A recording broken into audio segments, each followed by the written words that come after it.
Ẹ káàárọ̀, ẹ káàsán, ẹ kú ìyálẹ̀ta, ẹ kú ìrọ̀lẹ́, ẹ kú àṣálẹ́, ẹ káalẹ́ níyì.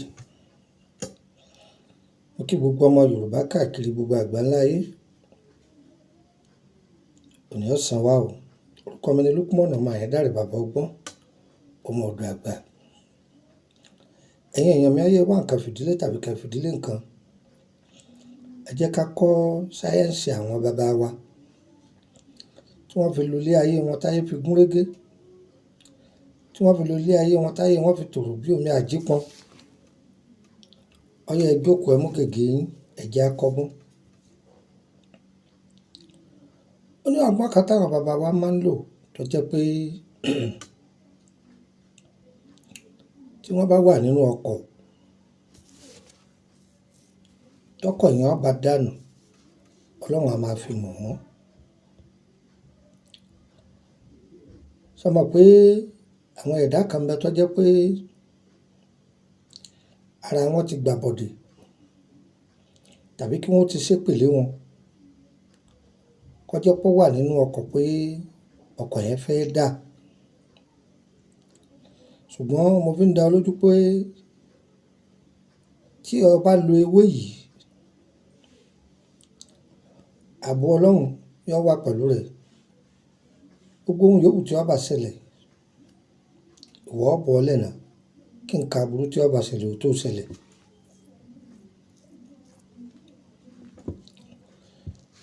Níbi ó tún wá dàdé, àwọn àgbàlagbà wọn a máa fi sẹ́nu ọ̀nà ilé. Bí wọ́n bá ta fàṣà sí, kò ní wọnú ilé náà. Tí ẹ bá gbé oògùn aburú wọlé, kò ní ṣiṣẹ́. Tí o bá ti jáde padà, yóò gbé kọ Ọlọ́run padà. Iṣẹ́ yìí dájú, ṣùgbọ́n agbára Ọlọ́run ó dájú jù lọ. Ọlọ́run ló ní ewé, Ọlọ́run ló lè gbò. Ṣùgbọ́n agbára Ọlọ́run ọba, òun lọ́ba lórí ohun gbogbo. Tí o bá lo paracetamol 10, ìyẹn ò pé káàrọ̀ má tún ro ọmọ níjọ́ kejì. Ó tún bẹ lọ́run, Ọlọ́run má fara ro mí. Ó tún lò mí. Ọlọ́run má fara ro mí o. Ọlọ́run ò sì ní fara ro. Ọlọ́run ó pe kóògùn náà kó bá ọ lára mu. Bíbí àtìgbò náà ṣe rí nìyẹn. Ṣé rí iṣẹ́ yìí, màá ta kókó rẹ̀. Iṣẹ́ 3 mo fẹ́ fún wa, màá ta kókó rẹ̀. Màá ta kókó rẹ̀. Ìní fi ilẹ̀ pé a tà ní. Ìwọ tó bá fẹ́, ó kàn sí wa. Iṣẹ́ náà ẹ bá pàdé ní orílẹ̀-èdè Benin. Owó rẹ̀ ò wọ́n rárá.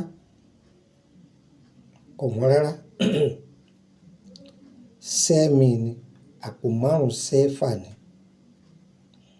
Òkà ni o. Òkà ni. Àgbọ̀ òkà ni. Ẹ lọ bá mi tọ́jú odidi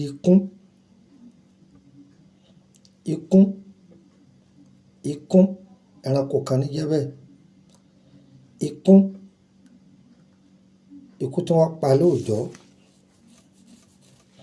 Níjọ́ tẹ fẹ́ ṣe iṣẹ́ yìí, níjọ́ náà là á jáwé rẹ̀ o. Odidi ikún kan, ẹ̀ là láyà. Tọ́, ẹ bá mi wá ewé awẹ́dẹ. Ewé àlùpàídà. Ewé ẹ̀yìn bísowó tá ń pè ní ẹ̀yìn olóbe.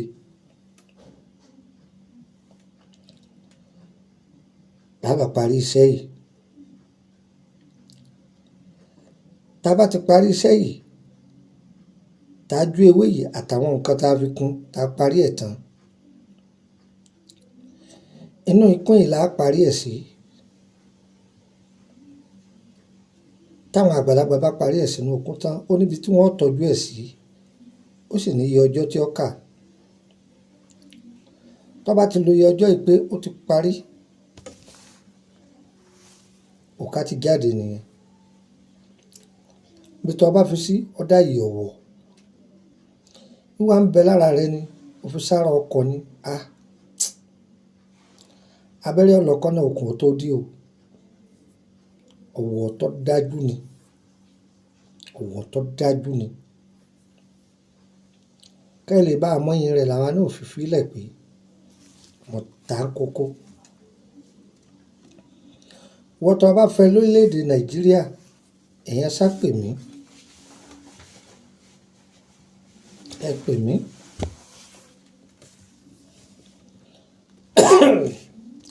Àpò 5 sẹ́fà ni. Ọmọ àpapọ̀ 5 sẹ́fà tá a bá ṣe sí náírà 10,000 ló jẹ́. Kódà ó tún lé. Price ìlú kọ̀ọ̀kan ò ní papọ̀ mọ́ra wọn, àbí country kọ̀ọ̀kan ò ní papọ̀ mọ́ra wọn. Ẹ gbọ́, àpò 5 lára Benin ó fi rà á, Burkina ní, Niger ní, Cameroon ní, Burkina Faso, Côte d'Ivoire iye kan náà wọ́n fi rà á. Sẹ́mi ni. Bí yẹn ṣe jẹ́ nìyẹn. Ìwọ tó bá fẹ́ wọ ṣàpè nọ́mbà mi +2348032983298 +2348032983298 gbàkásí +2348133155111 +2348133155111. Ẹ bá ti pe nọ́mbà yìí dàrẹ́tì tí ò lọ, mi ò sí lórílẹ̀‐èdè Nàìjíríà ni. Mo ti wà lórílẹ̀‐èdè, ó lè jẹ́ Benin, ó lè jẹ́ Burkina Faso, ó lè jẹ́ Côte d'Ivoire. Ẹ bá ti bá mi sọ̀rọ̀ lórí WhatsApp Nàìjíríà, country tí n bá wà ní jìkà ẹ̀mọ́. Ṣùgbọ́n lọ́wọ́ mo ṣe ń lọ yìí, Benin ni mo fẹ́ lọ.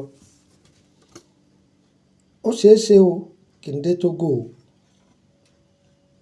torí pé mo láníyàn àti dé Togo tẹ́lẹ̀. Ṣùgbọ́n mo ṣe ń lọ yìí, iṣẹ́ Benin ó pọ̀ díẹ̀ ńlẹ̀, mo sì fẹ́ ká lọ clear rẹ̀. Mo sì rí nù ni. Nọ́mbà wo ni nọ́mbà Benin?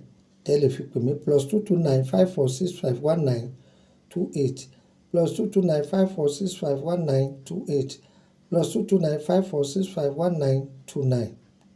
Níbo lọ̀dọ̀ mi lórílẹ̀‐èdè Benin? Kòtí Èdégà kan ní Cotonou, níbi Túndé Motors, ibi títí ń ta mọ́tò ní kìí ṣe ibi títí ń ṣèwé ọkọ̀ o. Níbi ẹ̀yìn ọjà Dégà kan bí wọ́n ń ta àǹtẹ̀kẹ́, ibẹ̀ ní ọ̀dọ̀ mi. Ibẹ̀ ní ọ̀dọ̀ mi.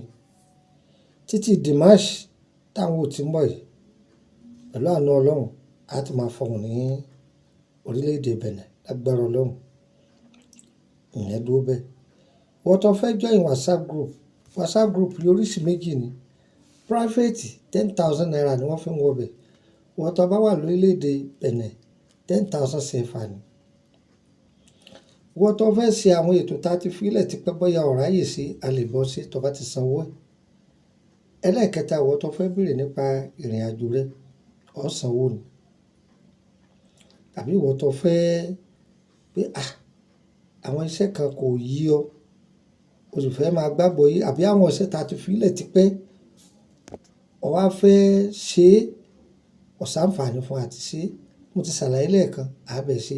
Àbí wọ́n tó jẹ́ pé nǹkan tá a ti ṣe kalẹ̀, irú òkà tí mo ṣàlàyé ń pa èyí, ọba fẹ́ rà, á ṣàlàyé ibi tó ti rà fún un.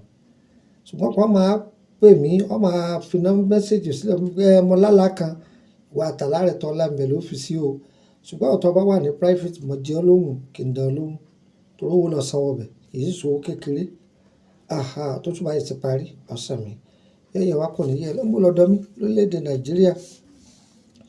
Bá ti dé Ìkòròdú garage, wọ́n mọ́tò báyìí kù, wọ́lẹ̀ ní Emily bus stop, Emily Street, number 50, ẹgbẹ́ ilé lọ́ọ̀yà. Ìran ọmọ Èkó kan kọlà o.